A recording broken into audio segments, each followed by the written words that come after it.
누군가의 무례한 말이나 행동에 상처받은 적이 있나요? 그 순간 우리는 마음이 흔들리고 분노가 일어납니다. 하지만 부처님께서는 마음이 모든 것의 근본이라고 가르치십니다. 마음이 흔들리면 우리의 고통도 커지지만 마음을 잘 다스리면 그 어떤 상처도 우리를 깊이 흔들지 못합니다. 부처님께서는 내 마음을 지키는 것이 곧 삶을 지키는 것이라고 말씀하셨죠. 무례한 말 한마디가 우리 마음에 큰 파문을 일으키지만 그 파문을 일으키는 것은 상대방이 아니라 바로 우리 마음의 반응입니다. 그렇기에 진정한 자유는 외부 환경이 아니라 내 마음을 어떻게 다루느냐에 달려 있습니다. 분노와 상처가 찾아올 때마다 마음을 관찰하고 그 감정을 잠시 멈추어 바라보는 연습이 필요합니다. 그리하여 화를 내기 전에 한 걸음 물러서서 자비심을 키우고 상대방 역시 고통 속에 있다는 것을 이해할 때 비로소 진정한 평화가 찾아옵니다. 부처님의 가르침은 결국 내 마음을 주인으로 세우는 길이며 무례함에 휘둘리지 않는 지혜의 길임을 기억해야 합니다. 법구경에서는 마음이 정화되면 세상도 정화된다고 하셨지요. 즉 외부 무례함에 휘둘리지 않으려면 먼저 내 마음을 다스려야 한다는 뜻입니다. 무례한 말을 받았을 때 그 말을 내 마음속에 담지 않는 지혜가 필요합니다. 부처님께서는 법구경에서 누군가가 준 선물을 내가 받지 않으면 그 선물은 주는 사람의 것이라고 하셨습니다. 이처럼 무례한 말도 우리가 받지 않으면 그것은 말한 사람의 것이지 우리의 것이 아닙니다. 마음의 경계를 세워 불필요한 상처를 피하는 지혜입니다. 모든 고통은 마음에서 나오기에 마음을 잘 다스리면 고통도 극복할 수 있습니다. 그래서 부처님께서는 내 마음을 관찰하라고 끊임없이 말씀하셨습니다. 화가 올라올 때 그 감정을 억누르거나 무시하지 말고 그 자리에서 알아차려야 합니다. 그 순간에 일어나는 감정을 바라보면 그 본질을 알게 되고 그 감정이 일시적인 것임을 깨달을 수 있습니다. 이런 깨달음이 쌓이면 무례함 앞에서도 흔들리지 않는 평정심이 자라납니다. 더 나아가 타인의 무례함 속에 숨겨진 그들의 괴로움과 연민을 이해할 수 있게 됩니다. 그렇게 마음이 성숙할 때 우리는 자신뿐 아니라 상대방도 함께 치유하는 길을 걸을 수 있습니다. 바로 이것이 부처님께서 가르치신 자비의 실천이며 마음의 주인이 되어 삶을 자유롭게 만드는 길입니다. 자바 환경에서는 마음이 고통이 근본임을 알려주셨습니다. 무례함 앞에서 마음이 흔들리면 평화는 멀어지고 반대로 마음을 다스리면 그 어떤 어려움도 이겨낼 수 있습니다. 마음이 고요하고 안정될 때 우리는 외부의 자극에 휘둘리지 않고 중심을 잃지 않습니다. 무례한 말이나 행동이 들어와도 그것이 우리의 내면에 깊은 상처를 남기지 못합니다. 부처님께서는 이러한 마음의 상태를 평정심이라고 하셨습니다. 평정심은 단순히 감정을 억누르는 것이 아니라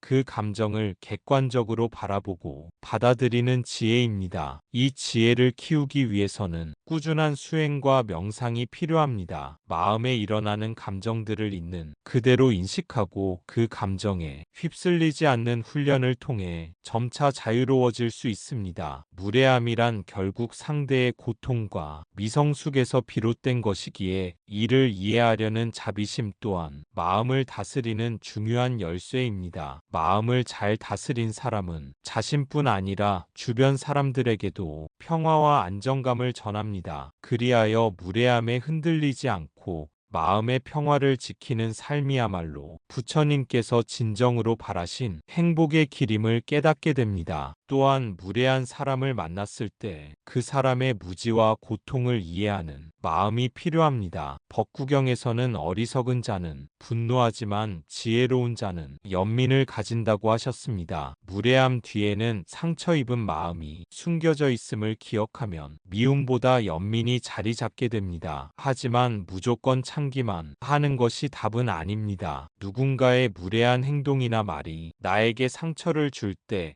그 사람 또한 고통 속에 있다는 사실을 잊지 말아야 합니다. 그들이 보여주는 거친 모습은 사실 자신을 보호하려는 몸부림일 수 있습니다. 이해와 연민의 마음을 품을 때 분노가 누그러지고 마음의 평화가 찾아옵니다. 부처님께서는 모든 존재가 행복을 추구하며 고통에서 벗어나고자 한다고 가르치셨습니다. 따라서 무례한 상대도 결국은 마음의 괴로움을 가진 한 생명임을 깨닫는 것이 중요합니다. 그 마음을 품고 바라볼 때 우리는 상대방을 비난하거나 미워하는 대신 그들의 상처를 보듬어 줄 수 있습니다. 연민의 마음은 나와 타인을 구분짓는 벽을 허물고 진정한 소통과 화합을 가능하게 합니다. 이렇게 마음의 지혜와 자비가 함께 자라날 때 우리는 무례함에 흔들리지 않고 오히려 더 큰 평화를 이루는 길을 걷게 됩니다. 부처님의 가르침이 바로 이 연민에서 시작된다는 것을 깊이 새겨야 할 것입니다. 법구경에서는 자비로운 자는 자신을 해치지 않고 바른 길을 걷는다고 하셨습니다. 무례함이 반복되어 내 마음의 상처가 될 때는 적절한 경계선을 세우고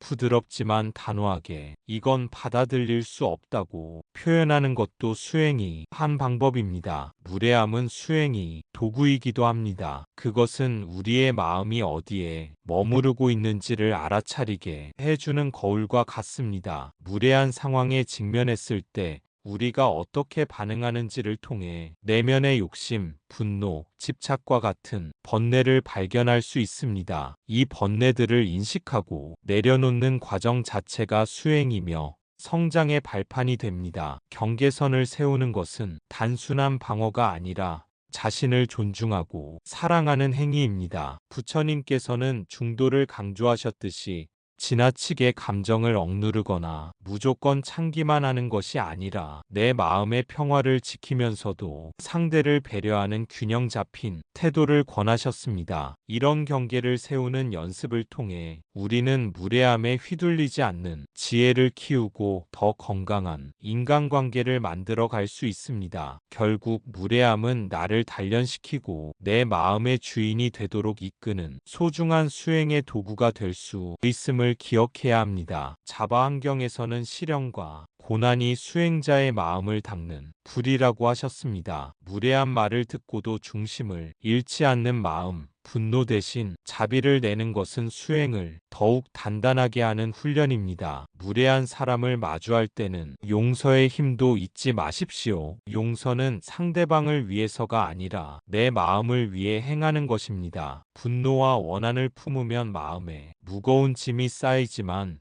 용서는 그 짐을 내려놓는 길입니다. 부처님께서는 진정한 용서가 마음의 해방이며 해탈로 가는 중요한 열쇠라고 말씀하셨습니다. 용서는 결코 약함이 아니라 깊은 내면의 강함과 지혜에서 비롯됩니다. 무례함에 상처받은 마음을 치유하고 그 사람도 고통받는 존재임을 이해하는 데서 자비심이 피어납니다. 이 자비심은 곧 수행자의 마음을 정화시키고 세상의 어둠 속에서도 빛을 잃지 않게 합니다. 시련을 통해 마음이 단단해질 때 우리는 더 큰 평화와 자유를 경험하게 됩니다. 그리하여 무례함조차도 수행의 한 부분으로 받아들이며 마음의 주인이 되어 흔들림 없이 살아가는 법을 배워나가야 할 것입니다. 법구경에서는 용서가 가장 큰 힘이며 그 힘으로 내가 자유로워진다고 하셨습니다. 용서는 상대방을 위한 것이기도 하지만 무엇보다 내 자신을 위한 자유의 길입니다. 분노와 원한을 내려놓을 때 비로소 마음의 평화가 찾아옵니다. 말과 행동으로 짓는 업은 우리의 삶을 결정합니다. 무례한 말이나 행동에 분노로 반응하면 그 또한 새로운 고통이 씨앗이 되어 내 마음을 묶어버립니다. 반면에 용서와 자비로 대할 때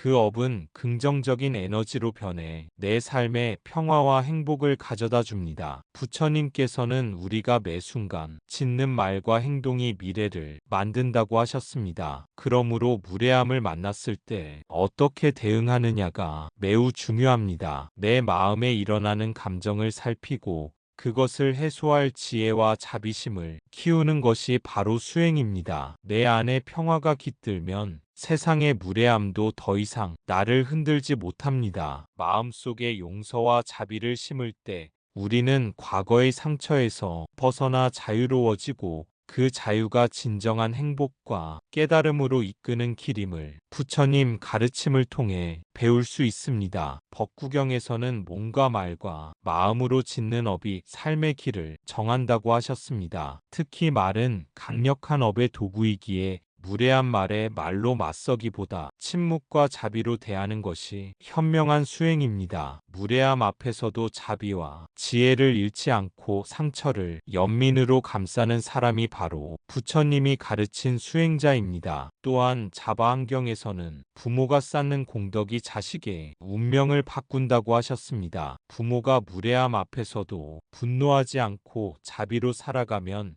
그 영향은 자식에게도 미칩니다. 부모의 마음가짐과 행동은 자식에게 가장 강력한 삶의 본보기가 됩니다. 무례함에 휘둘리지 않고 평화로운 마음을 지키는 모습은 자식에게 자연스레 전해져 그들의 내면에도 깊은 평화를 심어줍니다. 이처럼 수행은 나만의 문제가 아니라 가족과 사회 전체에 긍정적인 변화를 일으키는 씨앗이 됩니다. 부처님 가르침대로 마음을 다스리고 자비를 실천하는 삶은 무례함이라는 시련 앞에서도 흔들리지 않는 강한 내면을 키워줍니다. 그리하여 우리는 혼란스러운 세상 속에서도 평화와 지혜를 지키며 스스로와 주변을 밝히는 등불이 될 수 있습니다. 이것이 바로 부처님이 바라신 수행자의 길이며 모든 존재가 함께 행복해지는 길임을 잊지 말아야 합니다. 마지막으로 마음에 새기세요. 다른 사람이 나에게 어떻게 하든